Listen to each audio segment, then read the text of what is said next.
bago ang lahat, taas po natin ang ating kamay. Sige po, taas na mataas na mataas. Sige po, mataas na mataas. Yung mauunat yung ating mga kamay. Ayan. Sa kabila naman, dito sa kanan. Ganun. Yan. Yung kabila pa. Ayan. Ipadyak ang ating mga paa. Padyak po, padyak. Padyak. Bakit wala ako nakikita nagpapadyak? Sige po, padyak. Papalakpak ng malakas. Sige po, mas malakas pa dyan. Yung mabibigyan ang ating kaaway. Sige po, mas malakas pa. Sabi po sa Psalms 18 verse 1 to 3, O Yahweh, ika'y aking minamahal. Ikaw ang aking kalakasan. Amen po? Si Yahweh ang aking buong tanggulan, ang aking tagapagligtas, Diyos at kanlungan, tagapag-ingat ko at aking sandalan. Kay Yahweh ako'y tumatawag, sa aking mga kaaway, ako'y nililigtas. Amen po? Sa pa po, amen po ba? Amen. Sabi ka muna lang, hallelujah! Hallelujah! Amen! Sabay-sabay po tayo pumalakpak.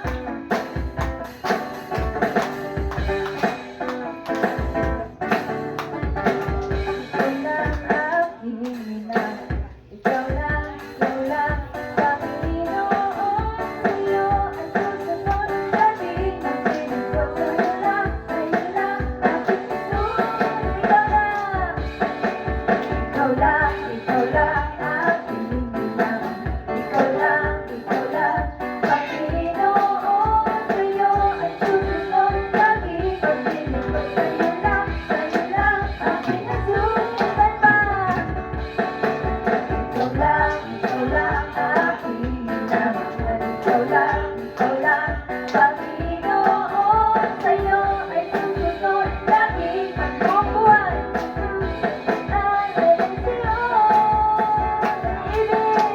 Iniibig kita, o aking Diyos na papuri. Sa'yo'y naghahandog ng pangako. Laging ikaw lang, O Jesus, aking Diyos. Iniibig kita, o aking Diyos na papuri. Sa'yo'y naghahandog ng pangako.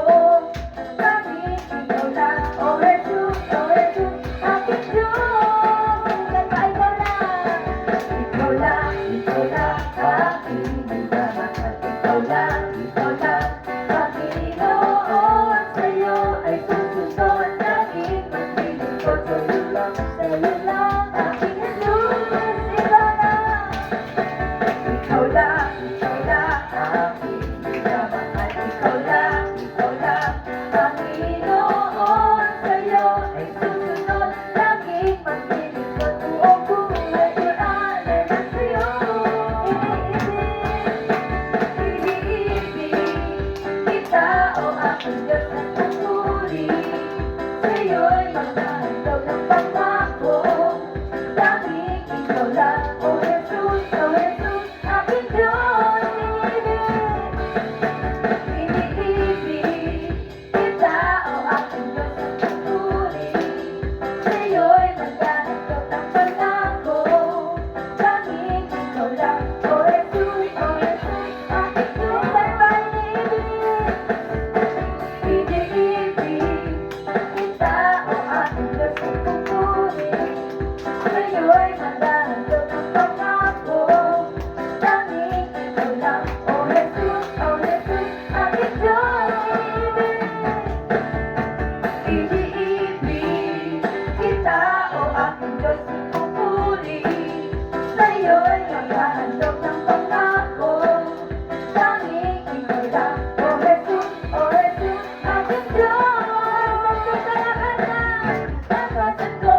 ay ikaw, kalakasan ko, ay ikaw, kalakasan ko, ay ikaw ang kagalakan sa aking kalakasan ko, ay ikaw, kalakasan ko, ay ikaw, kalakasan ko, ay ikaw ang kagalakan sa aking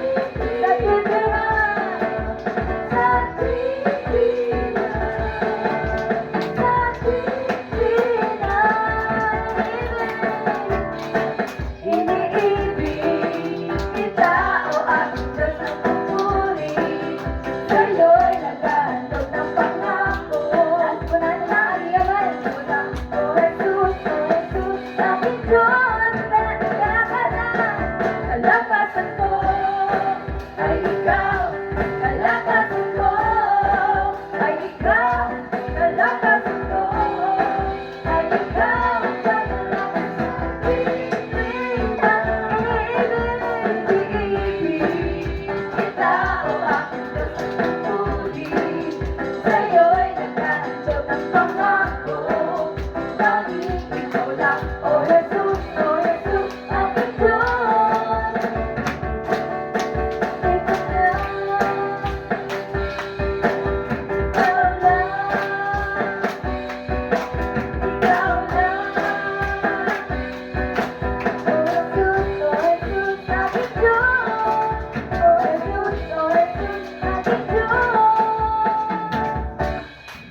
Ikaw lang.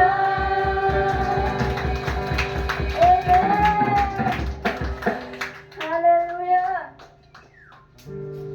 Lord, maraming salamat, Panginoon, sa araw na ito, O Lord. That your presence, O Lord, ramdam na ramdam namin, Panginoon.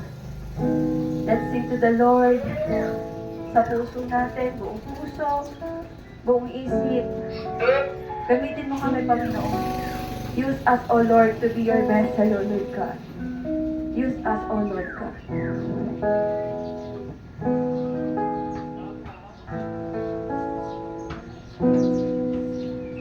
Sa piling mo, panatan na ang puso ko. Pag-ibig mo ang siyang sumakop sa puso. Pag-asa at lakas sa'yo'y natagpuan. Di mo iniwan, di pinabayaan man. Buhay ko'y alay sa iyo. Nakahanda gamitin mo. Kalooban mo ang maghari sa buhay ko. Yes, Lord. Ikaw lamang ang susundin kahit saan mo manlalhin. Maglilingkod sa'yo habang buhay, Panginoon. Minsan ba panatag na ang buhay ko? Pag-ibig mo ang siyang sumakop sa puso. Pag-asa at lakas sa'yo'y natagpuan. Di mo iniwan, di pinabayaan pa. Minsan pa sa piling mo, panatag na ang puso ko. Pag-ibig mo ang siyang sumakop sa puso. Pag-asa at lakas sa'yo'y natagpuan. Di mo iniwan, di pinabayaan.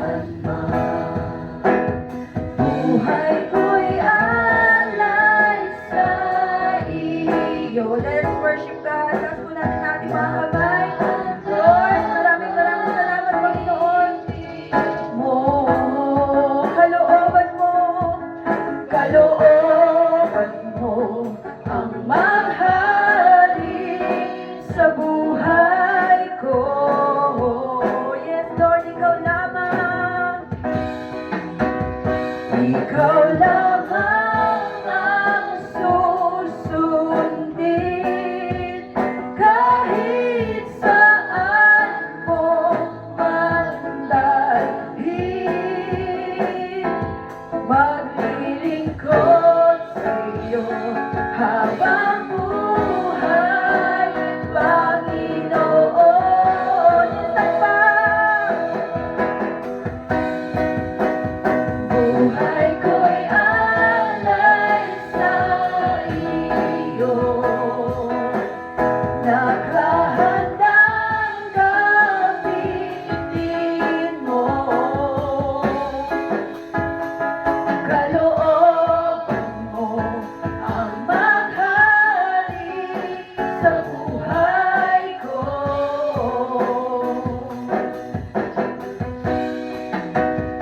Ikaw lamang ang susundin kahit saan mo man dalhin. Maglilingkod sa'yo habang buhay, Panginoon.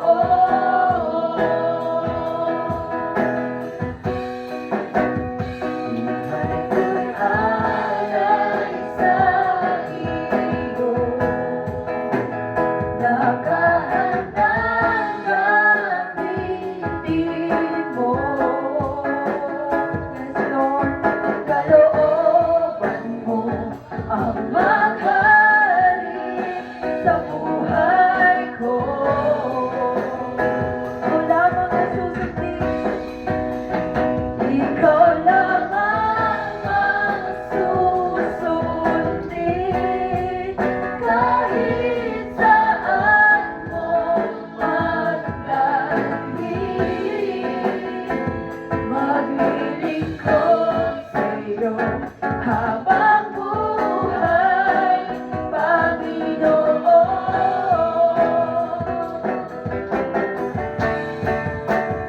Buhay ko'y alay sa iyo, nakahandang gamitin mo. Kalooban mo ang maghari sa buhay ko. Ikaw lamang, ikaw lamang ang susundin kahit saan mo man dalhin. Maglilingkod sa'yo habang buhay, Panginoon.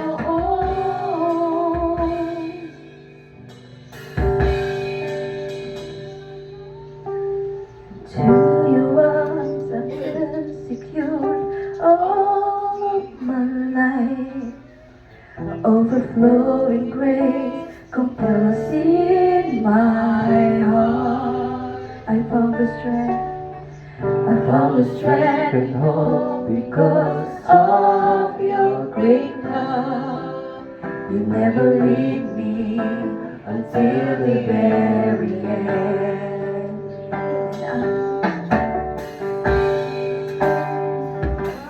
Yes, Lord. Maraming salamat, Panginoon. Patuloy natin awitan ang Panginoon.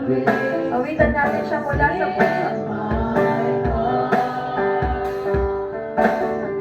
I found the strength and hope because of your great love. You never leave me till the very end. And I will give my life to you, to be a vessel of your truth. Let your will be done for me in all of my days.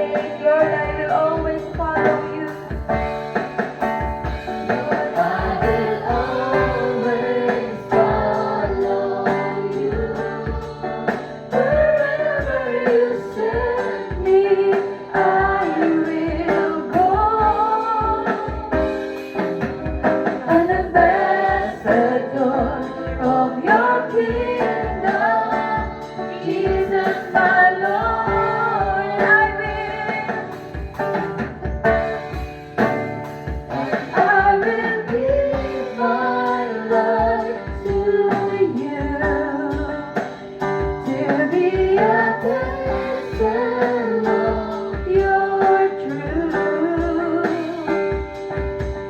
Let your will be done for me in all of my days. Lord, I will always follow you. Lord, I will always follow you. Wherever you send me, I will go. The ambassador of your kingdom, Jesus, my Lord. Let the congregation sing, and I will give my life to you, to be a vessel of your truth. Let your will be done for me in all of my days.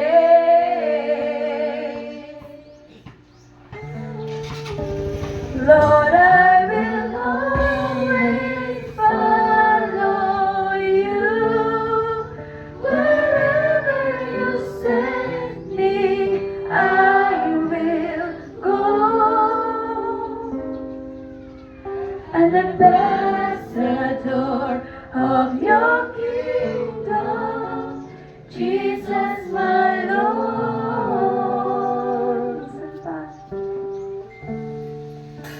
And I will give my life to you, to be a vessel of your truth.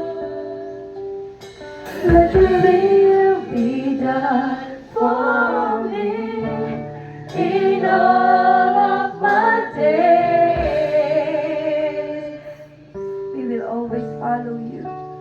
Lord, I will always follow you. Wherever you send me, I will go. An ambassador of your kingdom, Jesus, my Lord. Lord, the last time, let's declare that your will be done. I will give my life to you, to be a vessel of your truth. Let your will be done for me in all of my days.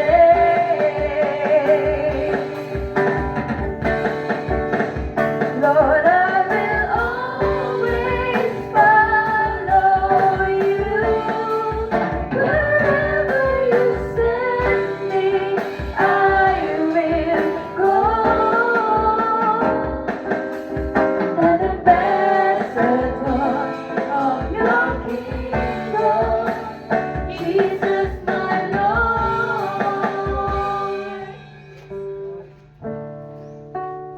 And I will bring my Let's life worship our to God. you, Give your best praise this morning. to be a Taas mo ang iyong mga kamay. vessel of Alam mo ba, ang your pagtaas ng iyong mga kamay ay ibig sabihin sinusuko mo lahat Let sa your Panginoon. will be done for me in all of my days.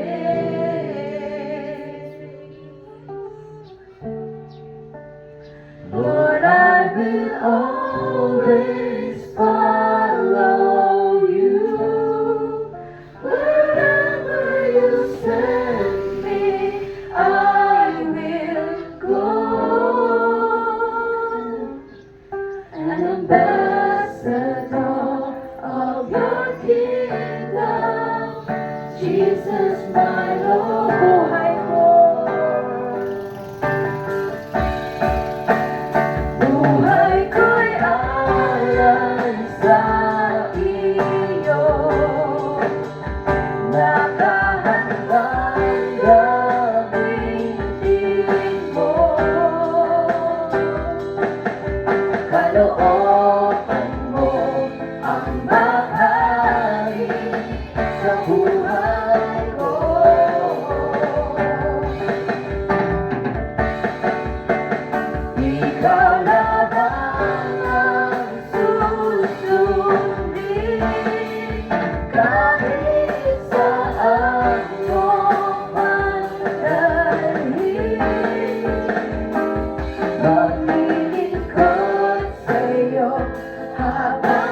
mabuhay kami, Panginoon.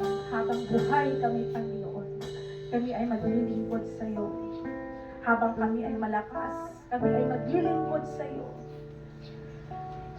Because that's how you created us, O Father God. Lord, we will not waste our time. We will not waste our energy doon sa mga bagay na hindi kalugod-lugod sa iyo.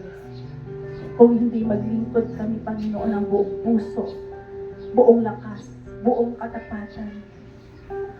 Dahil ang sabi mo, Panginoon, sa iyong mga salita, sa awit 119, mapalad ang mga taong malinis ang pamumuhay. Kautusan ni Yahweh ang sinusunod araw-araw.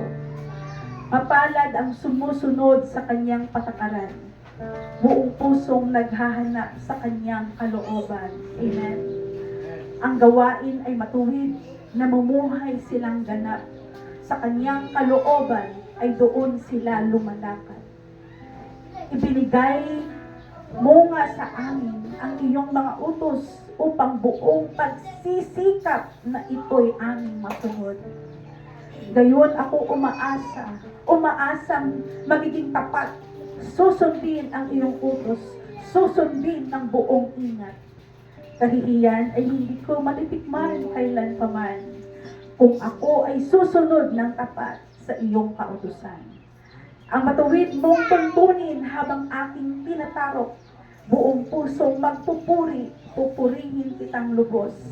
Ang lahat ng iyong utos ay sisikapin. Kung sundin, huwag mo akong iiwanan, huwag mo akong lilisanin.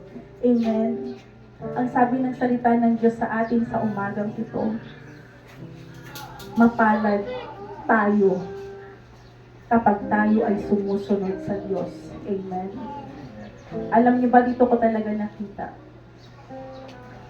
yung confirmation ng Diyos. Sabi ko, Lord, kaya mo pala ako binigyan ng trabaho muli. Binigyan ng pagkakataon na magtrabaho sa corporate world dahil maraming nangangailangan sa iyo. Gagamitin mo ang buhay ko sa ganitong industry.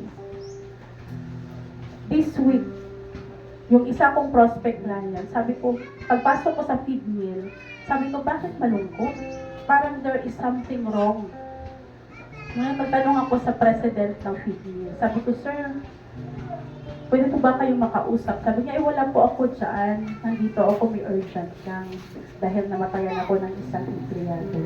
Sabi ko po, condolence po. Tinanong ko ngayon ang guard. Sabi ko, taga saan ba yung namatayan? Baka pwede mapuntahan. So, the following day, so Friday, yun pala ay ililibig na. So, merong urgency sa akin. Pinuntahan ko doon sa bahay. Alam mo, dito ko talaga nakita, nalaman ko yung kwento. It's a sudden death. Sabi ng asawa sa akin, habang kinikwento niya, umiiyak siya. Sabi niya, alam mo ma'am, 6:30 ng umaga, nakita ko pa yung asawa ko malakas. Tumalikod lang po siya, sumakay ng tricycle. Pagsakay niya ng tricycle, inatake siya, heart attack. Kaya bigla siyang dinala sa hospital. At pagdating namin sa hospital, 7:30, nire-revive siya, wala na po siyang buhay. Kita niya. Ang buhay, it's a snap. Ang sabi ng asawa niya, umalis siya ng bahay na malakas. Pagsakay ng tricycle, inatake. 7:30, wala na ang kanyang asawa. Kaya iyak siya ng iyak. Iniwan niya po ang 11 anak. Nakita ko yung sitwasyon nila. Siyempre, ang buhay, napakahirap. Nakita ko yung bahay nila.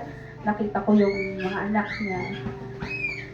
Alam niyo po ang ginawa ko, pinag-pray ko sila. Ako lang mag-isa. Nagpakilala ako ay isang pastor. At the same time, ako ay nagtatrabaho. Sabi ko, magpakatatag ka nanay. Meron ka pang 11 anak na iniwan ng asawa mo. At magpatuloy ka. Inausap ko yung mga anak, sabi ko, sudden death ang nangyari sa tatay niyo. Hindi madali bilang bilang isa sa inyong lahat at sa lalo na sa nanay niyo. Hindi madali. Biglaan niyo. Pag sinabing sudden death, yan ang pinakamahirap. pinakamahirap tanggapin. Dahil biglaan ang pagkamatay. Pinag-pray ko po sila, tumanggap sila sa Panginoon. Kaya dito ko nakita na habang may buhay ka, do not waste your time. Habang may lakas ka, may hininga ka, do not waste your time. Binigyan ka ng Diyos ng kalakasan. May purpose yan. Huwag mong gamitin sa kawalan. Huwag niyo pong gamitin sa mali. Huwag niyo pong gamitin sa kasalanan. Dahil ang buhay natin, hiram natin sa Panginoon. At hindi natin alam kailan tayo babalik. Kailan niya kukunin. Amen po. Kaya magpatuloy tayo maglingkod. Patuloy tayong sumamba sa Panginoon. Dahil ang Diyos na ating kinikilala sa lugar na ito, siya ang lumikha ng langit at lupa. Ano man yung mga dalahin natin, isantabi natin yan.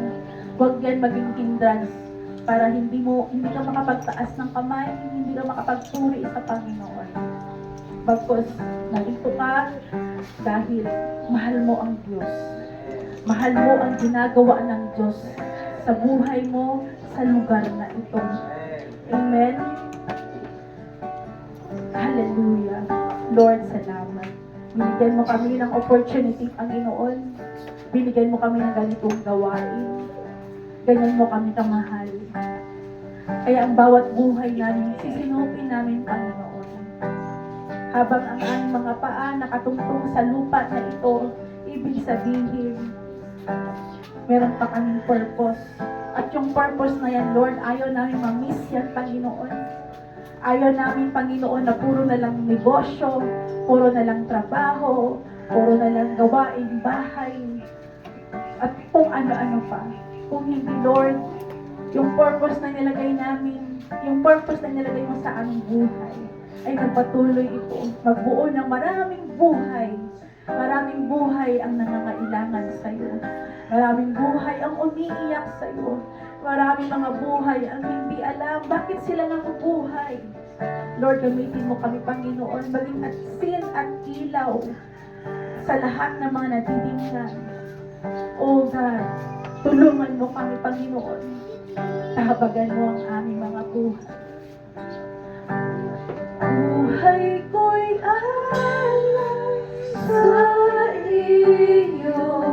Sabihin mo yan sa Panginoon. Nakahandang gamitin mo. Kalooban mo ang maghari sa buhay ko.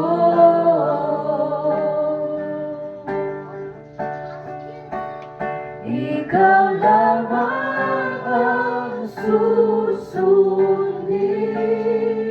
kahit saan mo man dalhin. Maglilingkod sa iyo habang buhay, Panginoon. Buhay. Buhay ko'y alay sa iyo. Nakahandang gamitin mo. Kalooban mo ang maghari sa buhay ko. Ikaw lamang. Ikaw lamang ang susundin kahit saan mo man dalhin. Maglilingkod sa iyo habang buhay, Panginoon. Maglingkod sa'yo. Maglilingkod sa iyo habang buhay, Panginoon.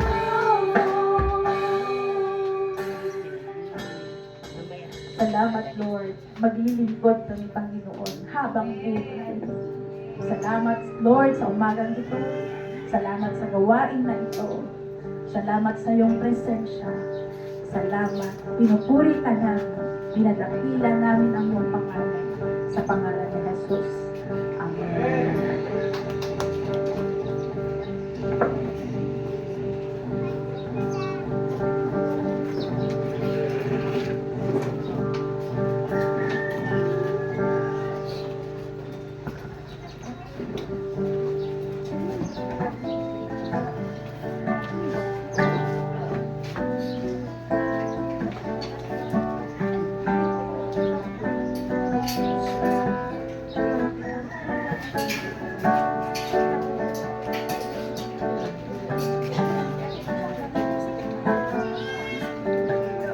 Good morning, church! Good morning!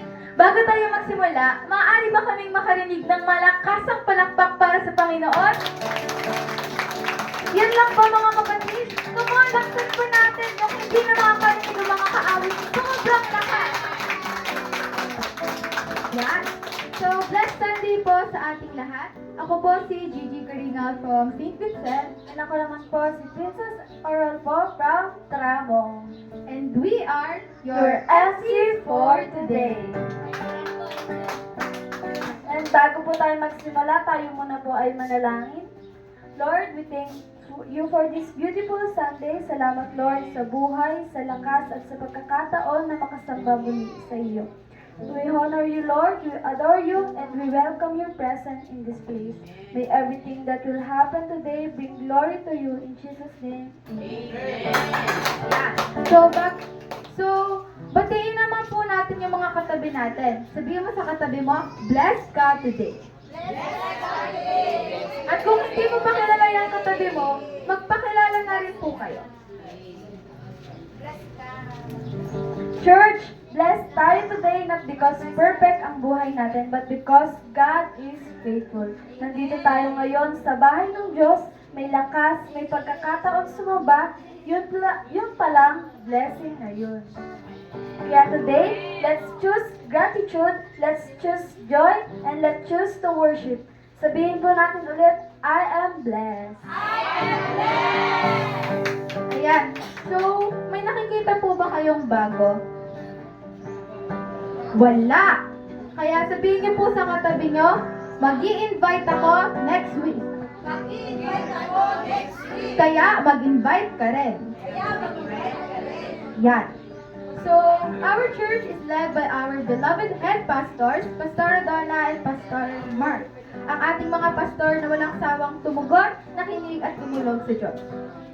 We thank God for their leadership and heart for the church. Alam niyo ba, church, na sina Pastora Donna at Pastor Mark ay mga instrumento at vessel ng Diyos sa ating church na patuloy na gumagabay at nagbibigay ng blessing sa buhay natin. Dubako naman po tayo sa ating highlights. Friday, Sambahay at Tanawan, 8 p.m. And Saturday, nagkaroon po tayo ng BBMP at the House of Christ Paranaque. Team Called and Commission 8 a.m. to 4 p.m. We encourage everyone to participate and be part of what God is doing in our church. And ayun, ang natutunan ko po kahapon is, ayun nga po, sabi po ni Pastor Dong, we live only one. So, ang buhay natin ay isa lang. Hindi po tayo kagaya ng pusa na may siyam na buhay. So, tayo ay iisa lang ang ating buhay. So, kailangan natin magpatuloy na maglingkod sa Panginoon, Lord. Huwag natin sayangin yung buhay natin para sa makamundong bagay. At gamitin natin ang ating buhay para mag-glory si Lord at ma-serve yung purpose na nilagay sa atin ng Diyos. Dahil hindi aksidente na nandito tayo ngayon dahil pinili tayo ng Diyos para paglingkuran siya. Okay, so church, gusto ko lang po mag-share ng natutunan ko po at na-realize ko po kahapon. Na-realize ko po na we only have one life to live and our decisions have eternal results and impact. Minsan nakala natin maliit lang na decision, maliit lang na obedience, pero ang totoo, may epekto pala yon beyond what we can see. Ang mga nangyayari sa atin ngayon ay resulta ng ginagawa natin kahapon. God has placed us in a position, and position is not a title. It is awareness na may nilagay ang Diyos sa loob natin. May dala tayong spiritual life. And our purpose is the will of God, His original intention for us to act. Hindi lang tayo nabubuhay para mag-exist. Nabuhay tayo para i-live out kung ano ang dala natin.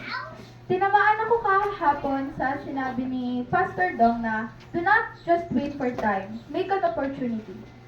Minsan naghihintay tayo ng perfect timing, pero maybe God is already waiting for us to move.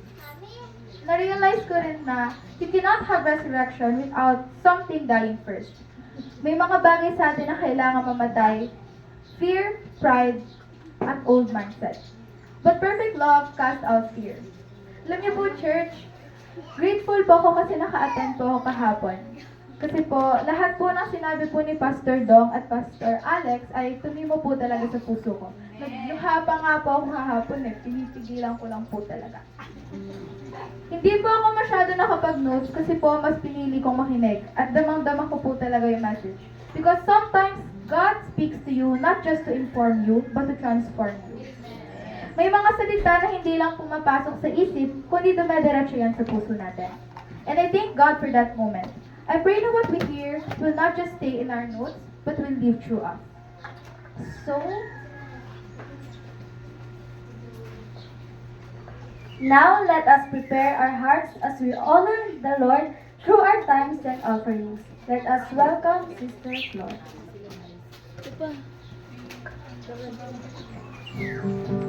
Amen! Yan. Pinagpala po ba lahat sa buhay ni Gigi at ni Princess? Nakakatuwa, no?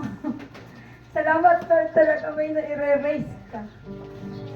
Nakaka-excite dahil dito kasi yung ako po ay nagpapasalamat